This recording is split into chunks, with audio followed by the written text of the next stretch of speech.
Namaste students. Dear student, we were reading about soil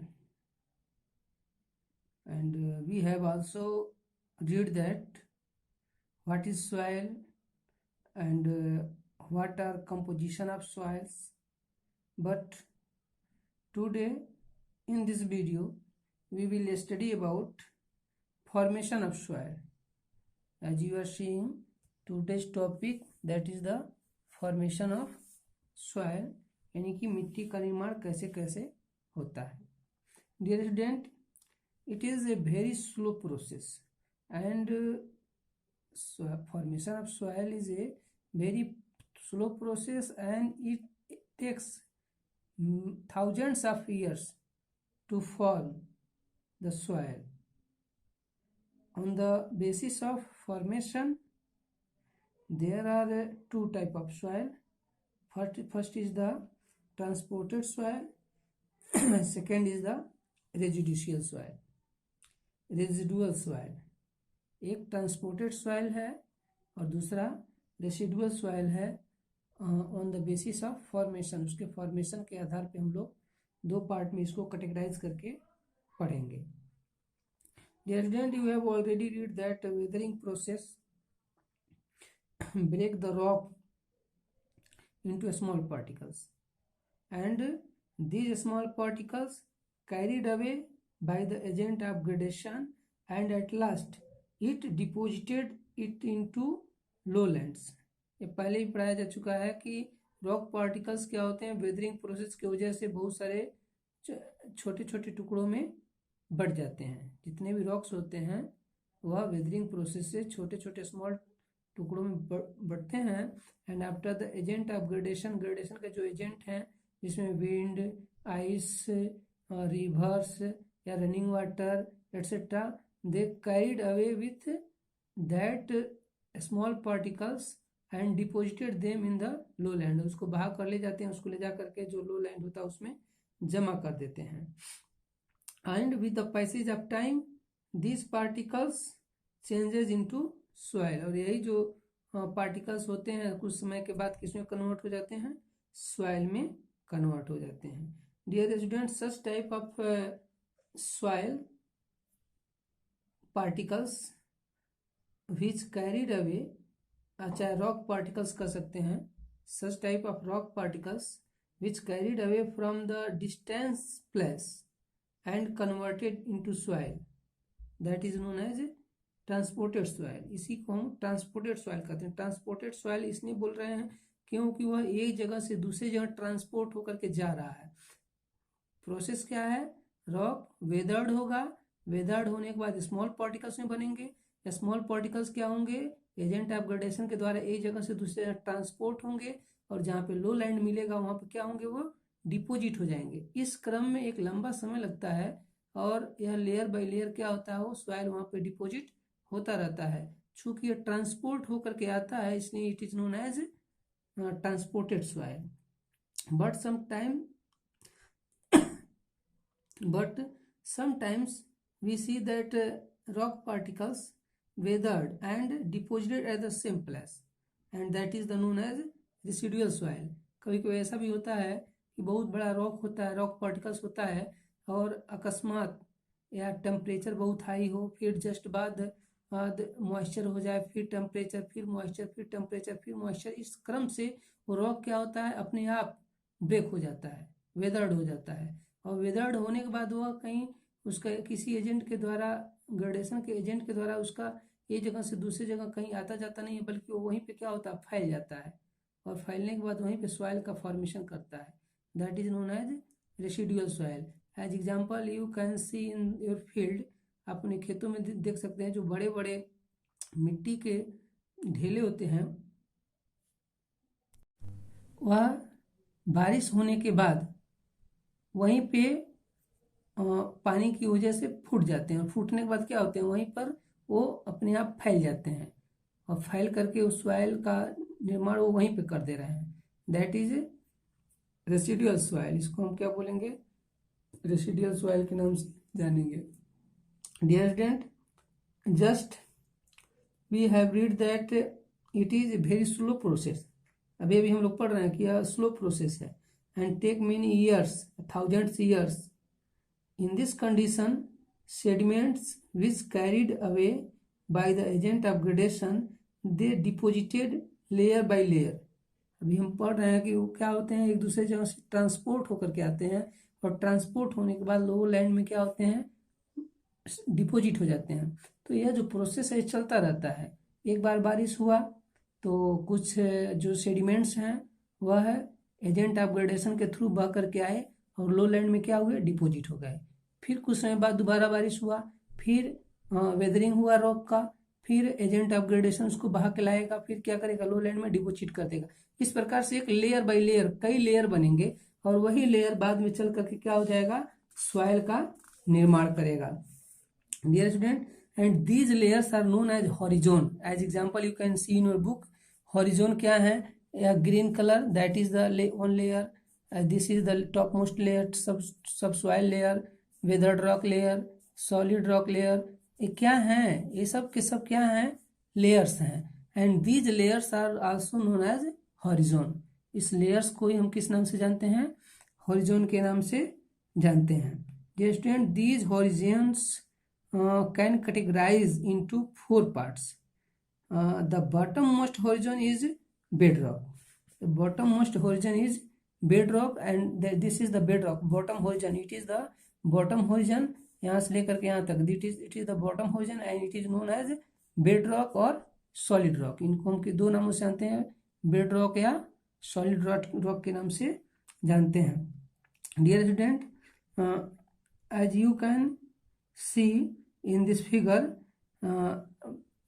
then after the solid rock or bedrock there is the weathered rock and after that subsoil and the topmost part is known as topsoil।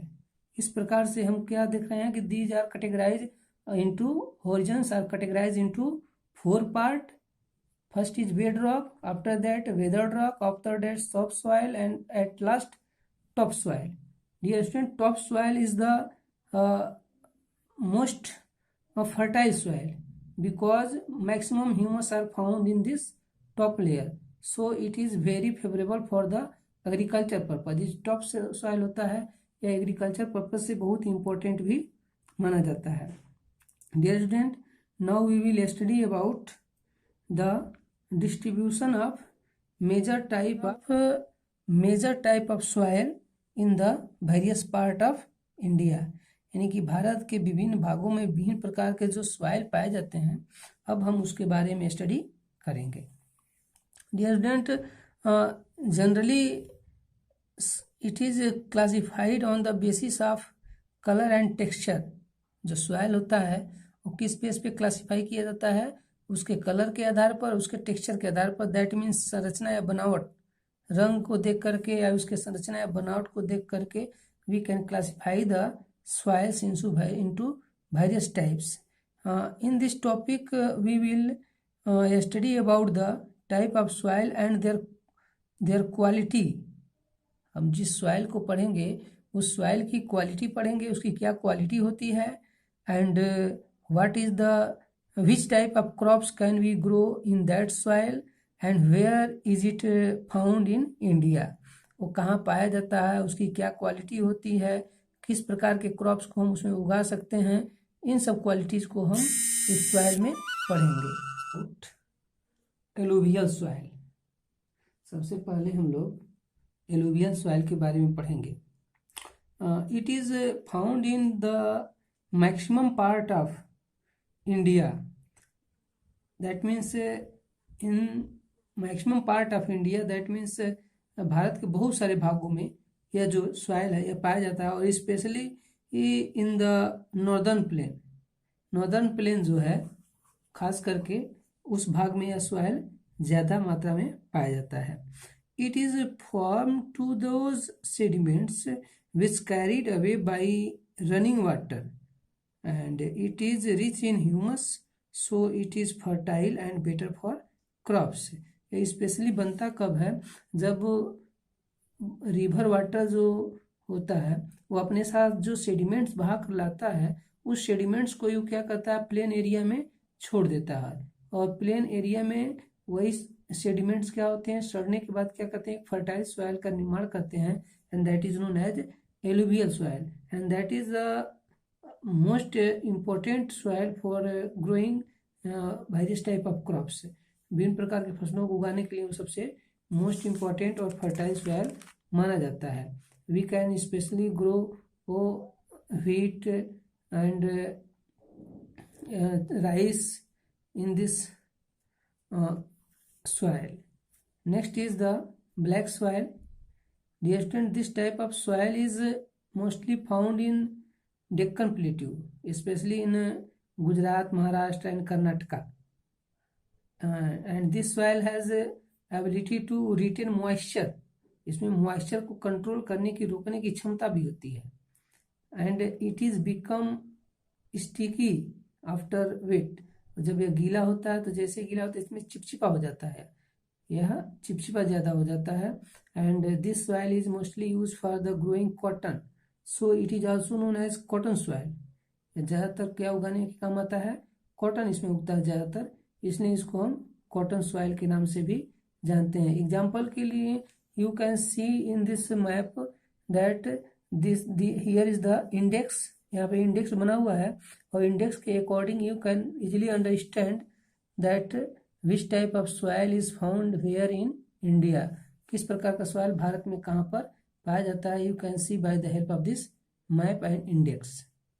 Next is the red soil. It is according to the name of this soil, we can easily understand that the color of the soil will be red. बहुत आसानी समझ में आ जा रहा है। Red soil that means colour of this soil में भी red हो सकता है। Why?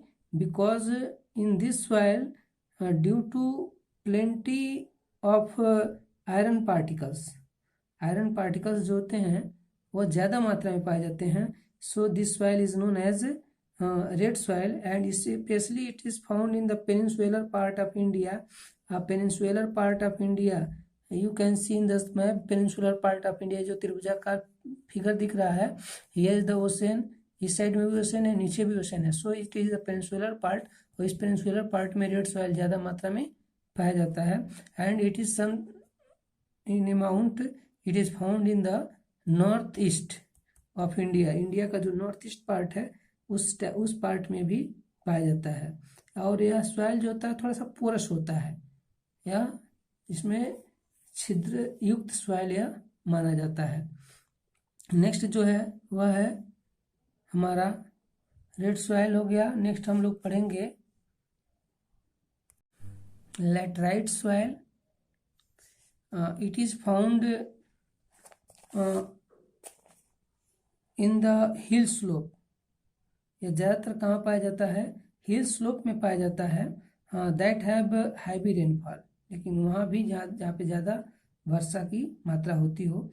It is formed by leaching process that means through a natural process in which rain water dissolve minerals from the soil and carry them away. यानी कि soil जो rainfall होता है वो अपने साथ बहुत सारे जो मटेरियल्स होते हैं उस सेडिमेंट्स को मिलाता है और सॉइल के साथ मिलाने के बाद तब इस प्रकार के सॉइल का निर्माण होता है। And this is known as laterite soil. Except of these 3 या 4 type of soils, there are some soils that are found in the desert and mountain, so they are known as also as a desert soil and mountain soil, and it is found in the various part of India. यानी कि इसका जो अभी हम लोग जितना soil पढ़े इसमें से कुछ सॉइल ऐसे भी हैं जिसके बारे में हम लोग डिटेल में नहीं पढ़े हैं, but they are also count in the form of soil as a mountain soil and desert soil. Dear student, thus we have completed the type of soils and their description. Now we will see the next topic that is related to soil erosion. when top layer of soil removed by the agent of gradation, then it is known as soil erosion. It is very easy that what is soil erosion. तो बहुत simple सा है कि when top layer of soil removed by the agent of gradation, then it is known as soil erosion. तो it means not that it can be eroded only by the help of agent of gradation. कोई जरूरी नहीं कि वो agent of gradation के through ही Eros हो, वह किसी भी तरह से अगर इरोज हो जाता है वो टॉप लेयर, तो that is known as soil erosion. It decrease the fertility of the soil. क्या करता है यह? फर्टिलिटी ऑफ सॉइल को, सॉइल की जो उर्वरता होती है उसको खत्म कर देता है, क्योंकि जब टॉप लेयर इरोज हो जाएगा तो फर्टिलिटी अपने आप खत्म हो जाएगी. Soil erosion happen due to the many other human activity also. कुछ ह्यूमन एक्टिविटी भी है जिसकी वजह से सॉइल इरोजन होता है. As example, cutting of forest, over grazing of animals, wrong practice of agriculture, etc. These are the human activity by which soil erosion may be. इससे भी जो है कि soil erosion हो सकता है. And it is a serious problem for not only for India but for world. या पूरे विश्व की बहुत ही भयावह समस्या है.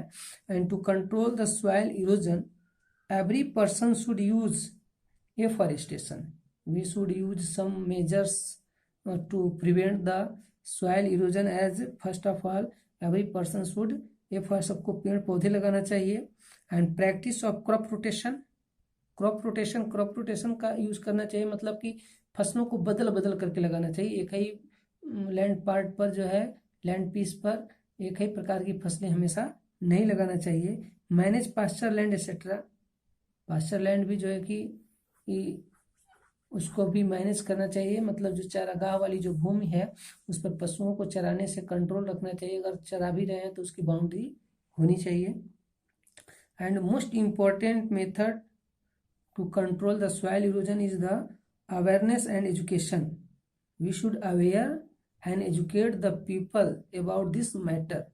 यानी कि बहुत से लोग ऐसे हैं जो इसके बारे में, इस समस्या के बारे में समझ नहीं पाते हैं. उन लोगों को हमें एजुकेट करना चाहिए और उन लोगों को हमें जागरूक भी करना चाहिए.